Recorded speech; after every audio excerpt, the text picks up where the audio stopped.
Hello, my name is Jung-Jun Park, who is Deputy Director of the Digital Government Policy Division at the Ministry of the Interior and Safety. It is an honor for me to introduce our Digital Government Innovation Development Plan, which was announced on June 23rd in the post-COVID-19 environment. This is the revised version of the previous plan announced on October 29th, 2019.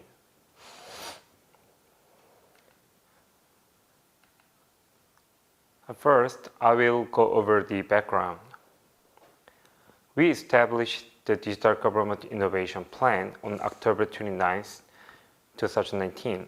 The slogan of the plan is Digital, the door to a better world, and Korea leads the way is the subtitle. In this plan, we set up 6 priority tasks, which were first, government service innovation, second, my data revitalization, and third, advancement of the citizen engagement platform, and fourth, establishment of a smart work environment for public officers, and fifth, revitalization of cloud and digital infrastructure, and final, establishment of an ecosystem of public data and open service. For active operation, we established a pan-government task force team and the Digital Government Innovation Working Group with industries and academic professionals. In addition, we revised the so-called 3 Data Act that balances privacy and data use. As we all know, COVID-19 changes all societies. Our daily lives are being changed fundamentally, and the world economy is being put to an unprecedented crisis, said President Moon. Like other countries, Korea has had a hard time since February 2020. To overcome the COVID-19 pandemic, we developed several digital-based services. First, we faced a mask shortage problem, so we limited the mask supply to pharmacies and launched a real-time inventory database. Private developers made a map-based application for the public. We believe that this lessened public anxiety over the lack of masks. Second, we developed a self-quarantine management app and upgraded it continuously. In June, more than 60,000 people used the app daily. This app helps officers monitor people who are under self-quarantine without coming in contact with them. Third, because of COVID-19, Korean students couldn't go to school, so we provided a stable, nationwide online classroom environment so that every student can access their online class. First, based on the economic crisis, the Korean government paid out the emergency gesture relief fund to all Korean citizens. We paid 99.5% of 21.7 million households within 1 month in cooperation with private credit card companies. On June 23rd, as I introduced, we established the acceleration and expansion of Digital Government Innovation Plan. We believe that digital transformation is the key means of overcoming the crisis and an essential element to respond to the post-COVID-19 era. We set up the following 4 core tasks. 1. Expansion of non-contact public services. 2. Service innovation. 3. Private-public partnership. And 4. Expansion of digital infrastructures. Here, we will introduce the objectives and core tasks.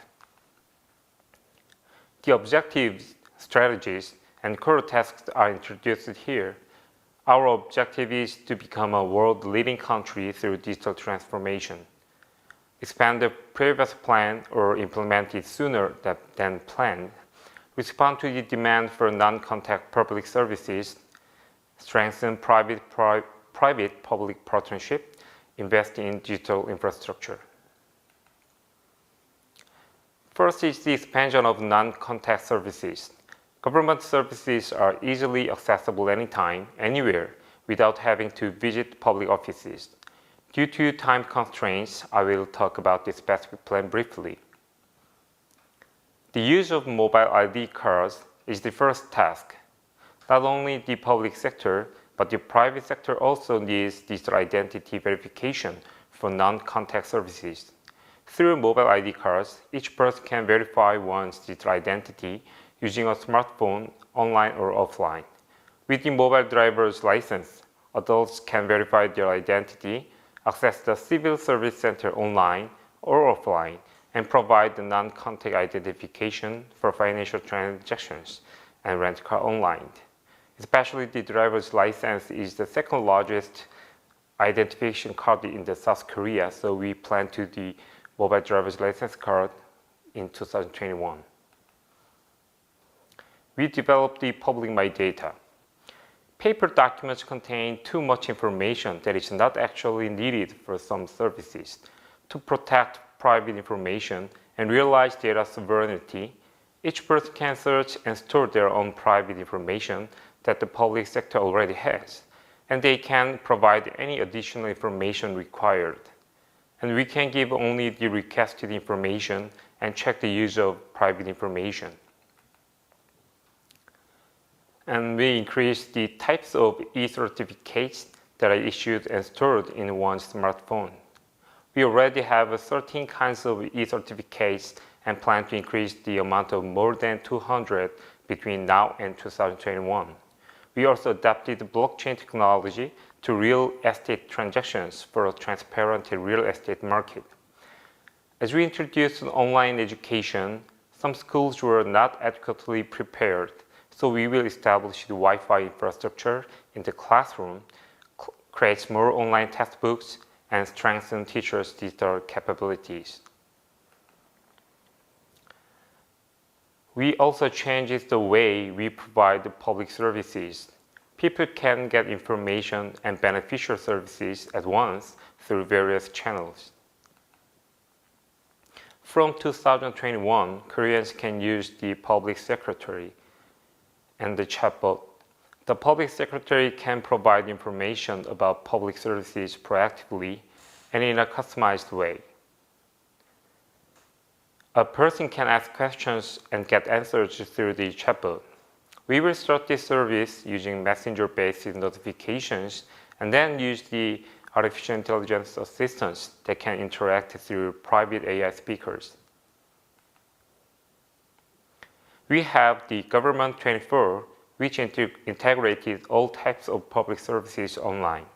Through this, individuals can search customized benefit information, including the qualification information that is given by central and local governments.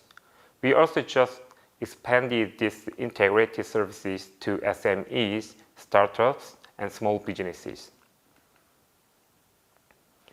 Our government provides hundreds of public services, making it difficult to find the right one. We designed a one-stop package service that covers matters related to each stage of a person's life cycle, such as childbirth, childcare, employment, and death, so that individuals can request public services easily. With COVID-19, call center employees are at a high risk of infection. In Korea, many call counselors were infected because of the crowded workspace. In addition, people sometimes had trouble connecting to the KCDC, as Korean Centers for Disease Control and Prevention, call centers due to the sudden increase in call and the shortage of call center representatives available to answer the call because many were out sick. We now have a plan to establish the National Integrated Call Center System so that relevant call centers can provide counseling for the basic calls with system support, and counselors can work from home. As we have introduced the Emergency Disaster Relief Fund and Mask Inventory Reminder app, it is hard for the government to solve all problems by itself. Especially during the digital transformation era, we expect that the kind of public-private partnership would be more important than before. So we are trying to expand the partnership institutionally with private sectors. The Korean government is trying to open public data much more than before. As you all know that Korea is top ranked in the field of open data. We are taking into consideration user-specific, market-demanding public data and unstructured data like the images. Like autonomous driving, smart city, healthcare, and so on. We hope industries can develop advanced and convenient services. We are now adopting the big data analysis in public administration. This year, Korea created a new act for data-based administration. The central and local governments, as well as all agencies, are open and share their data for public administration, and they can also use the data to make policies or strategies. We also opened public service to the private sector too. Unfortunately, apps and web pages developed by central and local governments were not as convenient as those developed by the private sector. As such, we opened the public services to the private sector so that people can pay taxes and bills, make reservations for public facilities, and report complaints using the mobile app created by the private sector. The government and agencies get only the information and provide public services through the private application. All types of flexible public digital services need a trustful data infrastructure. Unfortunately, small local governments and agencies still have small data systems in their offices. We transferred the public sector information resources to the private or public cloud to enhance security and respond to emergency situations. Moreover, we set up the digital service contract policy so that each public sector can use the private cloud and artificial intelligence services in a timely manner. We also hope that it can revitalize the private market. Like the public mask inventory reminder app, we need to react as fast as we can when we are faced with emergencies. So we established the Data SOS team that can collect and open public data that are needed to handle emergencies. We also reserved spaces for public-private cooperation in the cloud. Here, we preemptively invest in digital infrastructure. We believe that Internet of Things-based early warning system can save lives. We already know this, but it is hard to install this system due to the budget problem, but we now try to build in IoT-based early warning system more. The Korean government split the intra and inter-network infrastructure to maintain security, making it convenient for public officers to work outside of their offices.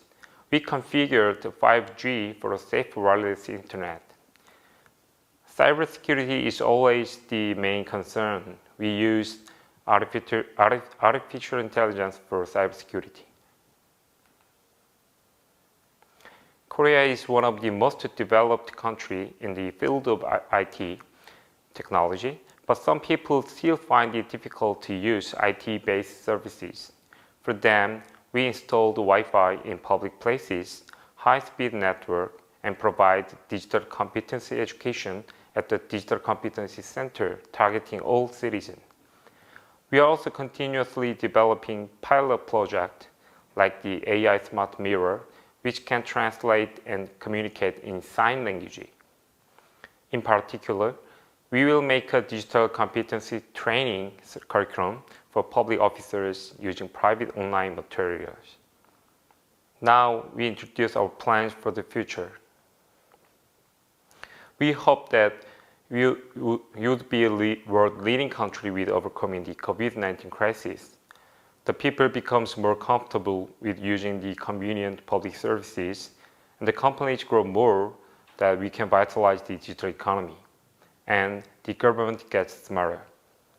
This is our Digital Government Innovation Plan, and thank you very much.